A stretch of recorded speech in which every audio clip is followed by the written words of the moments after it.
very much, everybody, and on everyone's behalf, can I say a massive welcome, a Glenstal welcome to Sonia O'Sullivan. This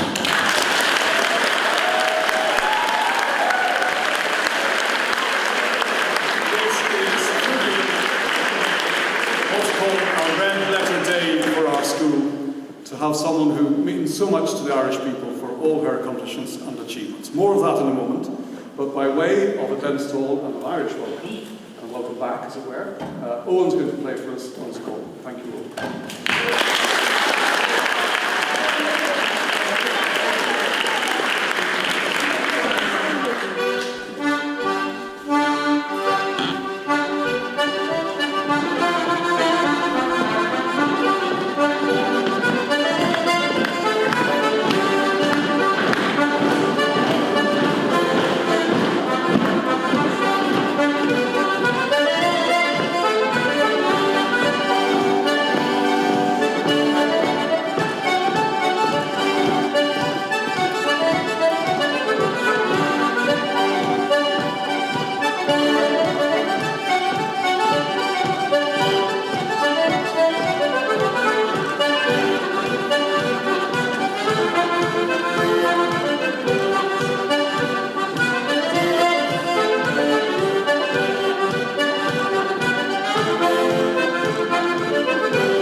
Hello everyone, my name is Gerard Hartman. My son Patrick Hartman is the first year, he's here somewhere.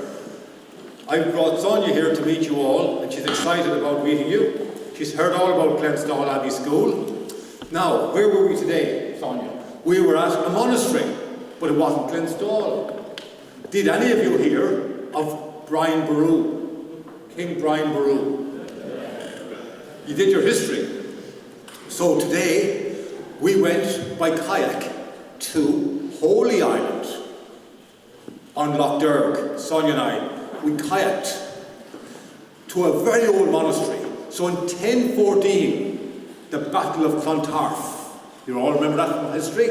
Well, Brian Boru's brother was the abbot on Holy Island in the years preceding 1014. And your abbot, Abbot Brendan, is after giving Sonia O'Sullivan a glorious tour of the monastery, the gardens, the icon church, and all the wonderful facilities here. Yesterday, I was here at Mass with my family, and what a beautiful Mass it was.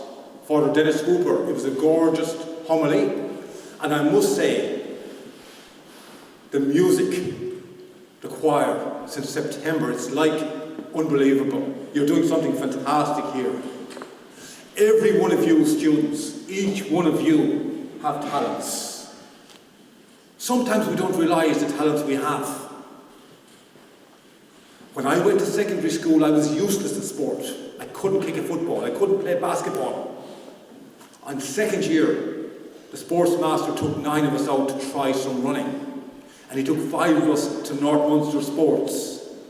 And I won the 800 metres and set a record that lasted 21 years.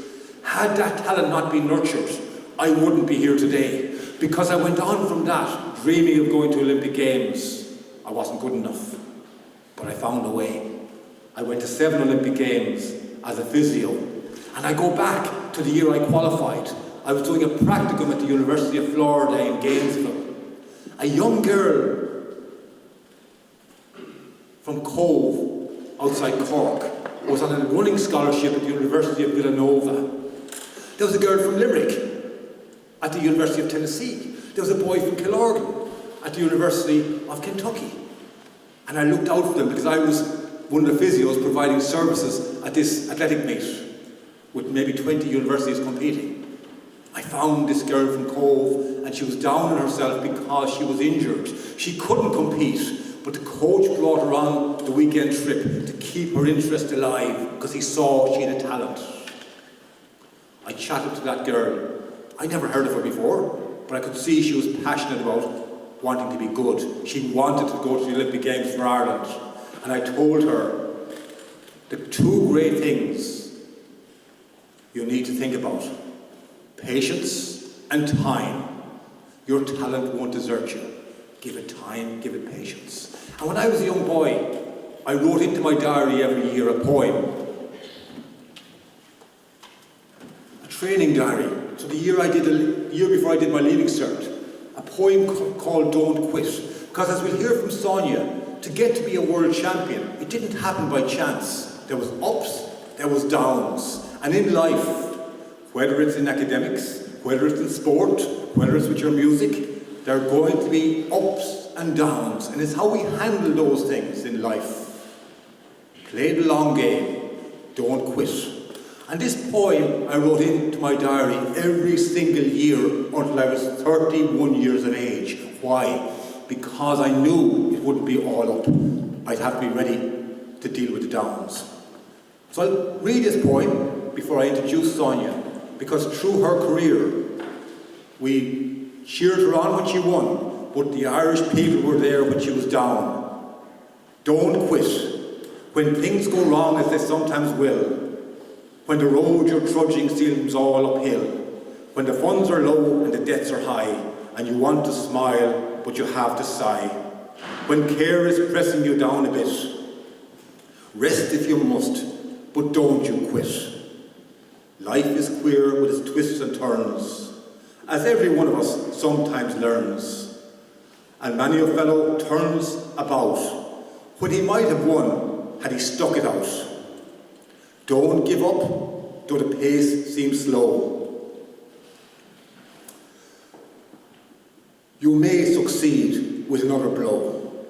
Often the goal is nearer than it seems to a faint and faltering man. Often the struggler has given up when he might have captured the victor's cup. And he learned too late, when the night came down, how close he was to that golden crown. Success is failure turned inside out. The silver tint of the clouds of doubt. And you can never tell how close you are. It may be near when it seems so far. So stick to the fight when you're hardest hit. It's when things seem worst that you mustn't quit. And that to me signals Sonia O'Sullivan's career. 1992, 2 years after I met her, she was at the Olympic Games in Barcelona and she came fourth. 1993, 1994, multiple European titles. But in 1995, think of this, up to 1995, no woman, Irish woman, had ever succeeded on the global stage. Meaning, Sonia O'Sullivan, who's here today, is the first world champion. She led the way for success for people like our boxing champions, Katie Taylor, Kelly Harrington. She led the way and inspired all those sports stars. The number on her vest that day, 495 in Gothenburg, Sweden. I have that in my clinic. Signed by Sonia O'Sullivan. 5,000 metres in 14 minutes and 46. Not alone did she inspire the women. She ran as fast as I ever ran. She got us thinking. And that's the champion we have here today. Ireland's first ever champion. Every one of you have a talent. Everyone has a talent. God-given talent. There's billions and billions and trillions of talent cells here today. You've got to believe in yourself. You've got to follow your star and do in life what you want to do, what you want to achieve.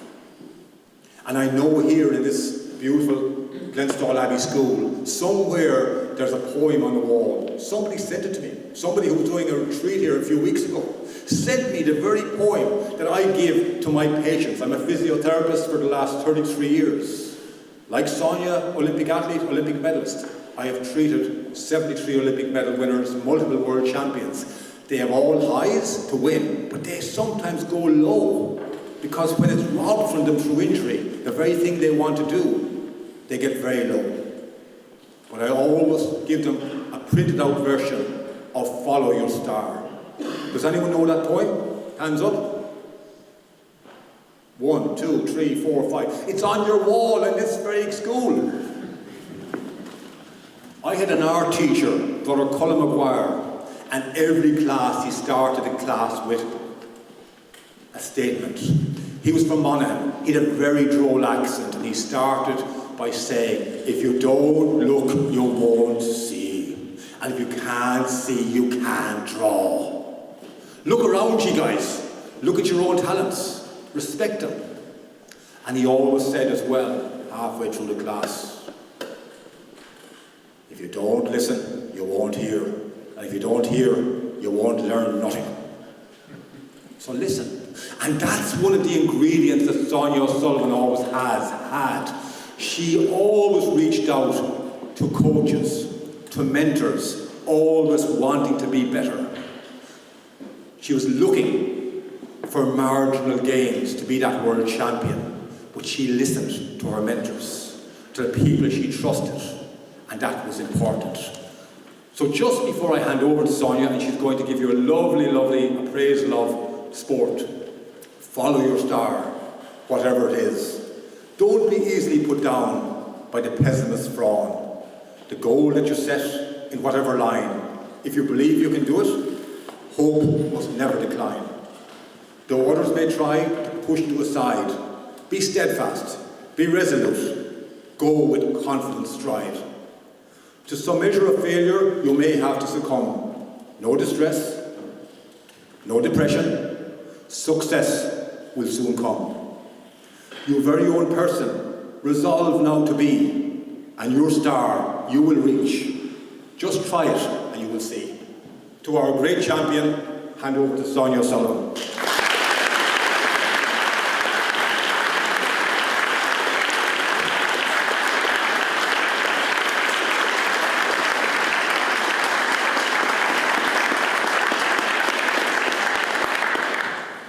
Thank you, Jared, for fine memories there of the early days and when I first crossed paths with Jared. And I think it's, I suppose, true to life in that, you know, Jared was there in the early days of my career when I didn't even know that, you know, running could be a career or that that would be my life as it is right up until now.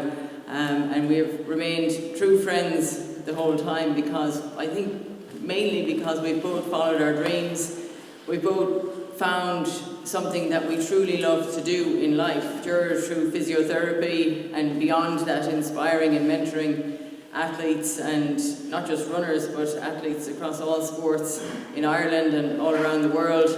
And you know, I think when I started out running, I didn't have that love of running that people talk about. I just like to run races, I like to win races. And I think it was one of those things that I kind of grew into. And then when I eventually got to the end of my career, I was thinking, well, what do I do now? And I realised that running was such a huge part of my life that I wanted to keep doing it forever. I tried to do other things. I went swimming and cycling and just looking for other things to do because I wasn't still winning at the end. And you know, sometimes you think it's all about winning.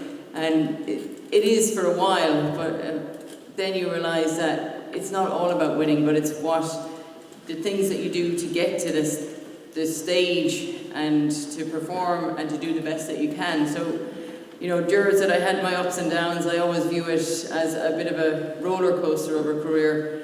You know, the highs of '92 in Barcelona, I finished fourth in the Olympics at 3,000 metres, and I surprised myself. You know, it was a time where I suppose in a way I would look at a start list of a race and my name would stand out like it didn't belong there. And then after finishing fourth in the Olympics, I kind of thought to myself, if I knew I was going to be fourth, then I definitely would have been in the top three. But I just didn't have the belief and the confidence to do that. And you know, these things, you can't go back and run those races all over again. And I think that's something that I've always had about me, is that I rarely look back. I like to look forward all the time and always want to do the next thing, and always rushing on to the next thing, that sometimes I didn't even appreciate what I was actually doing at the time. And it was only years later, particularly after the 96 Olympics. So in 1995, I was a world champion for 5,000 metres. I had a few world records and lots of Irish records. And, you know, I suppose you could say I failed terribly at the Olympics in 1996. And, you know, it was like, where do I go from here? And for me, I went out there and I tried really hard to make up for the errors that I made in 1996. And by trying too hard, I forgot to stand back and to, you know, kind of put aside what I had done before and realise it's different, because you're not the same person all the time, you're evolving all the time. And sometimes you have to stop and you have to start again. And you have to take a different route, a different path. You know, you don't always, just because you decide to go down one path doesn't mean you have to keep going that way. Sometimes you keep doing the same things over and over again, and you think you might get different results, but you often don't. So you have to stop and take account of where you're at, reset, restart, and refocus, and look at where to go. And, you know, it was always one of those things, every year there's a championship, whether it's a European championship, a world championship, or the Olympic Games, and you set your plan out for the year. And for me, I would always look, okay, well, the Olympics is here, now let's work backwards and see how can I get up there as best as possible. And, you know, you can't just take one big giant leap and think, okay, I've qualified for this now, I'm going to go out there and I'm going to, you know, compete with the best in the world. You have to take the small steps along the way. And, you know, the more steps that you take along the way, the more things that you learn, the more solid of a grounding that you have. And when you stand on the start line, no matter what it is that you're doing in life, once you decide to do something, if you've put in the work, and you know you've put in the work, then there's no fear. You just go out there and you're going to do the best that you possibly can. So when I came to the Sydney Olympics in 2000, I was running 5,000 metres. I'd been there before in 96, it didn't work out. Sydney was my third Olympics, and I just felt that this is, for me, you know, it's third time lucky. You have to put a little bit of luck in there, as well as the hard work and the commitment and the effort. And I just wanted to, for me, it was all about just going out there and doing the best that I could. It didn't matter what the result was. I knew I had put in all the hard work, and I needed to reward myself for that work. And that didn't have to be in the form of a medal. That was a bonus to do that. So I didn't put any pressure or expectation on myself. I just knew that I'd worked hard and I deserved to get a result that I could be happy with, that I could be proud of, and that I could walk away satisfied.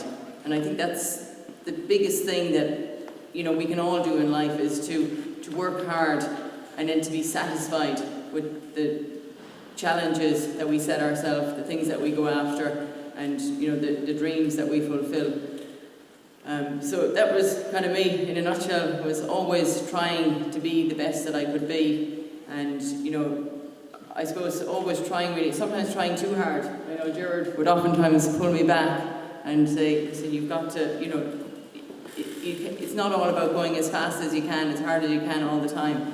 Sometimes you have to slow down and you have to take your time to get there, take the small steps. And it's one of the things that I do now. I'm now coaching a number of athletes who compete on the world stage. A few of them were in the Olympic Games last year. And the one thing that we're constantly saying to the athletes is to slow down and don't be in too much of a rush to get to the finish line. That you have to take all the steps along the way. The small little 1% things that will make you that little bit better all the time. So it's not just all about going out there and being, you know, if I go out, say, on the golfing range and I have I stand up on the tee box and I I try really hard, and I'm like really giving it socks, really giving it belt to the ball. And if I talk to Padraig Harrington, he'd probably say to me, relax, take it easy, take your time. It's not about the aggression and the power and the strength that you're putting into it, but it's just taking your time and connecting with the ball. So you really have to get that sweet spot of what you're trying to do. I went out to play golf with a friend of mine one time, and I was more used to going with the hurley and the slitter with my dog, and I was lashing the ball, and I could pick a tree and I could hit the ball and I could get it right on it. And I thought, yeah, I can do this really well, so of course I can go and play golf. And I went out there and I went for the first shot, and I was visualising it. I was visualising the hole is down here, it's going to take me 3 shots to get it down there. And I was lining myself up, and I was thinking all the power and strength that I had, and the ball had just like trickled off the tee, and I was so disappointed. So I'm not very good at golf. And that's why I'm still running. And yesterday I was down in Cove, where I'm from. We had a 10-mile road race down there. And I realised that running is the one thing that I truly love. And even I'm organising a road race, getting people to come down and run the race around the streets of Cove to showcase our beautiful town. For me to have the chance to run the race is something that I wanted to do. But the thing that was most important to me yesterday was that I could get into the town and be in a position where I was feeling great, I was happy, I was smiling, waving to the crowd, so I wasn't going to kill myself. So I was out there running with Robert Heffernan, an Olympic bronze medalist for the 50k walk and world champion at 50k walk from Cork also, of course. We have great water down there. And so we were running along together, and because I knew the course, because I've run all my training runs down through the years, I knew what was coming. So I was holding back the whole time. And I was kind of, no, we've got to pace ourselves here, There's a little hill coming up here. And I knew that there was a downhill into the town at the very last 500 metres. So I was holding. And then I knew that once I got there, that, you could just let loose and fly down into the town. And it was like old times, the people were out there, the sun was shining, the cheering, the crowd, and you never lose that feeling. You're not running as fast, but that feeling of doing what you love the most. And, giving pleasure to people is what I enjoy the most. And I think that's what you have to find, what you enjoy doing the most, and what you take most pleasure from, and what people who are in your corner will support you to get the best out of yourself and to follow your dreams. And that's it. But if you have any questions, I'd love to answer them. And, wish you all the best.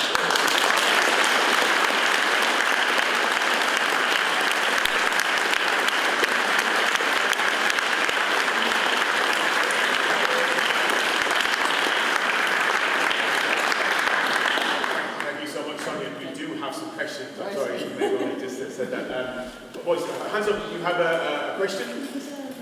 Yeah, Peter, myself, stand up. What are your thoughts on the controversy surrounding the so-called super spikes at the Tokyo Olympics? Well, they're beyond the Tokyo Olympics at this stage. I think it's a new technology that, running has taken a long time to use new technology and to help them to run faster times. Cyclists have been doing it for years with the carbon fibre bikes, and now we've got the carbon fibre plates in the shoes.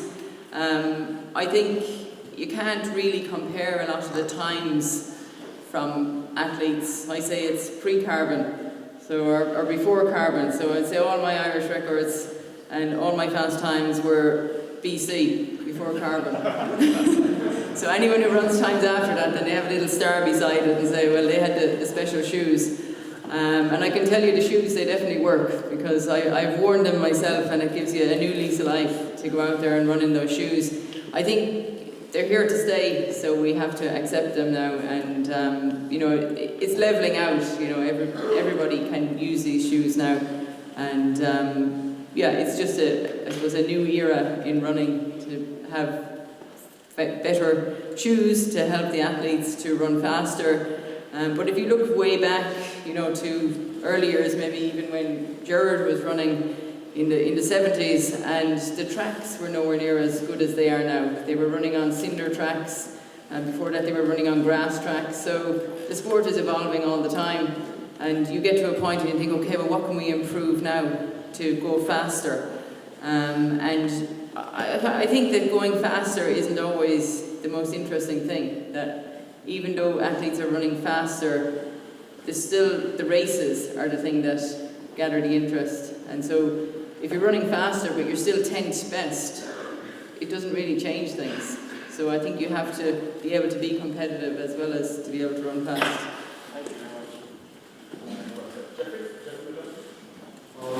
Who was your toughest opponent in that and why?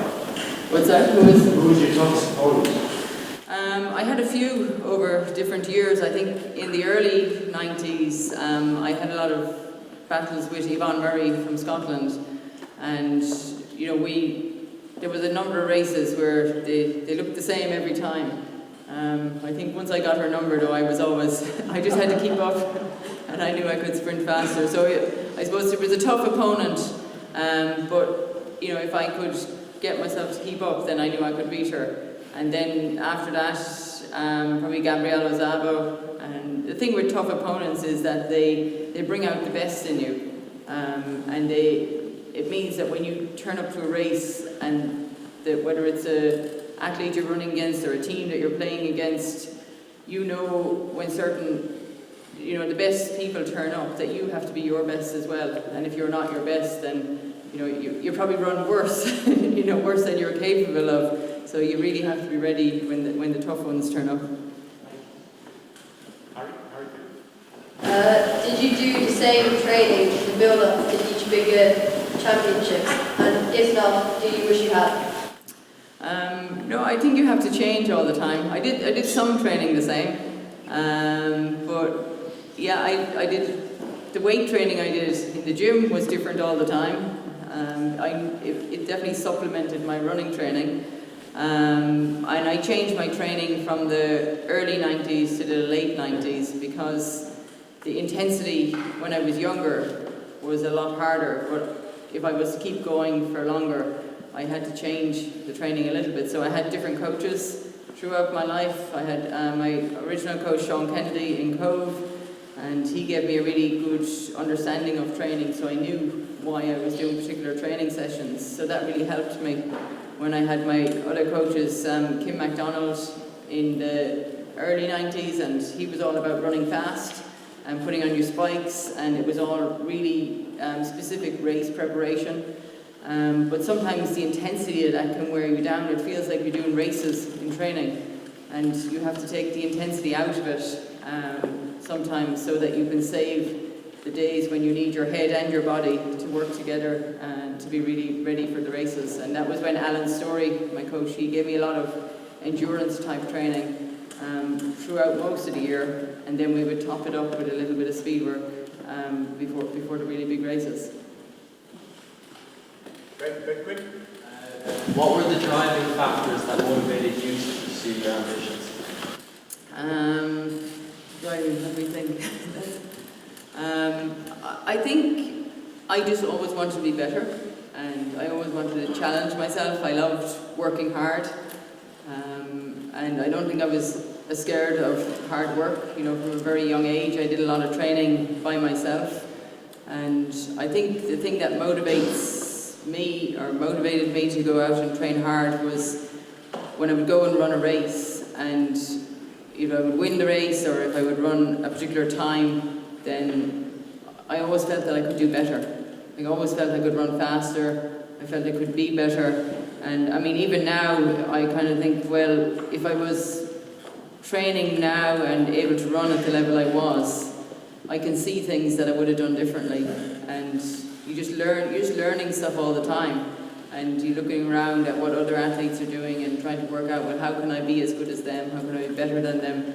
And just trying to find extra little things to do. And I think when you win races, when you run fast times, then you start to believe that what you're doing is right. But you're just always looking for extra little bits to be a little bit better.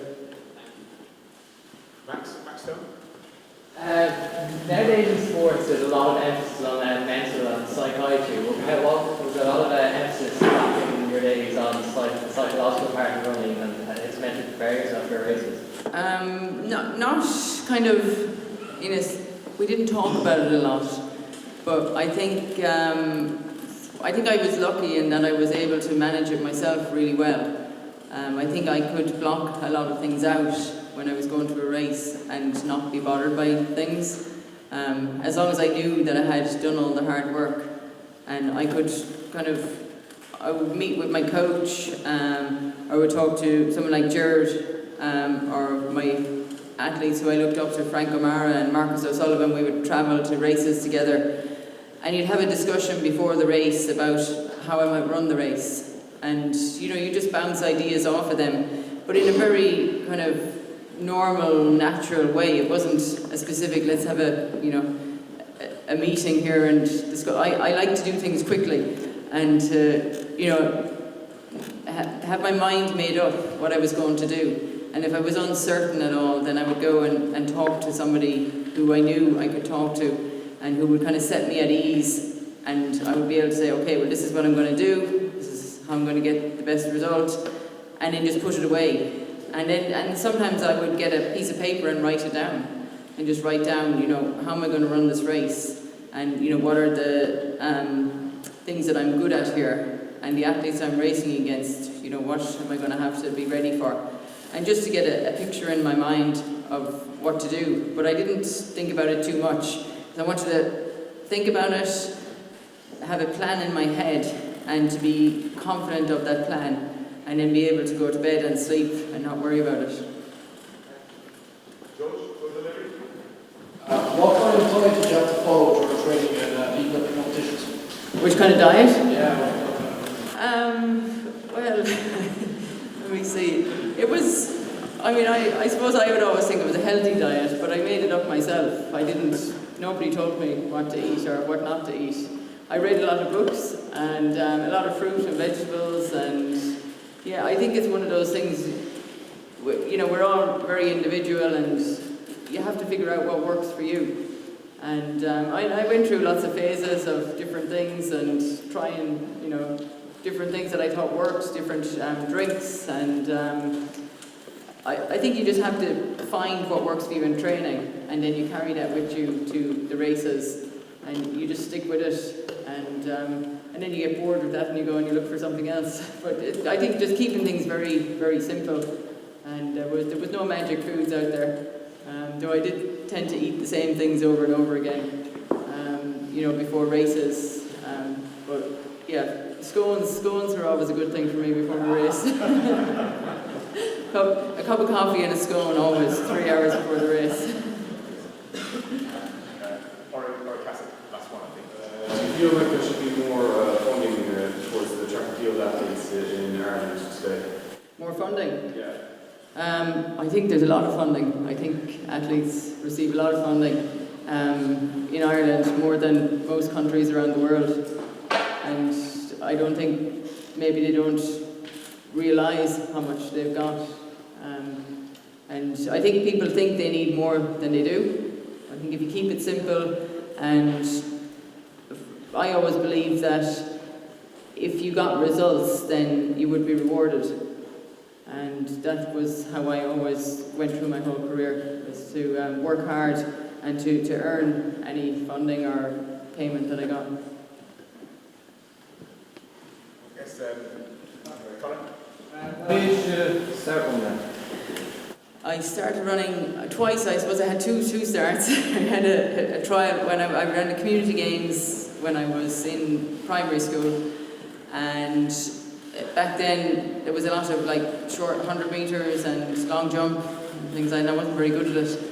And then when I was 14 in secondary school, I got to run, maybe actually when I was 12. So going into secondary school, I ran 800 meters, and as soon as it was 2 laps of the track, then I kind of found that, if it goes a bit longer, I'm a bit better at this. And that was when I probably started to run more races and to do a bit more formal training. But to have a proper training program, I started when I was 15 years old. I went to the All-Irelands, and I won a silver medal in the 1500 and the 800 meters, and I didn't have a proper coach then. I went to the Ballymore Cove Athletic Club, and just ran around with my friends. And so when I came back from there, I thought, I think maybe I need a coach so that I can, you know, be better and to be a bit more consistent at this. And I'd heard of this guy, Sean Kennedy in Cove. You hear stories that he was a good trainer, and he used to make people run up the hills, and you know, he was pretty tough, cracked the whip, they'd say. And so I thought, that sounds like someone for me. And I looked up his name in the phone book, and I called him up, and I said, Sean, I think I need a training program. Do you think you could coach me? And he said, oh, well, I'd have to think about that now. I'd have to see what you're doing and what you'd like to do, and we'll go from there. And that was it. We started working together, and he got me to the point of going to the Olympics in 1992. And last question for Greg Ash. One of the longest standing records in most schools is your senior age unbeaten record, which is stood for 35 years now. It hasn't been better, or equal even. So, what is it? Were you agree, or do you put it down to there being kind of a decline in schools that What's the record? 210. Well, I didn't even know that. I think it's funny because when I was running in the schools races and you know, club races back then, I would say we never really focused on times. So times were not like they are now. Now athletes at a very young age, they're always chasing times and trying to break records and run PBs. And you know, as we all know, the weather in Ireland isn't always conducive to fast running. So for me, it was all about winning the races. And you know, I ran whatever time it took to win the race. There was never any chasing time. So it's a surprise to me that it's actually still standing.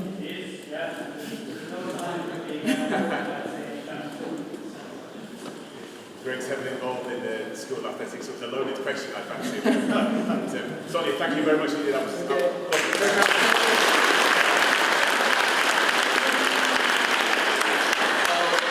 On behalf of all of us here, I think I would like to extend a massive thank you both to Sonia and to those who made Sonia's address possible.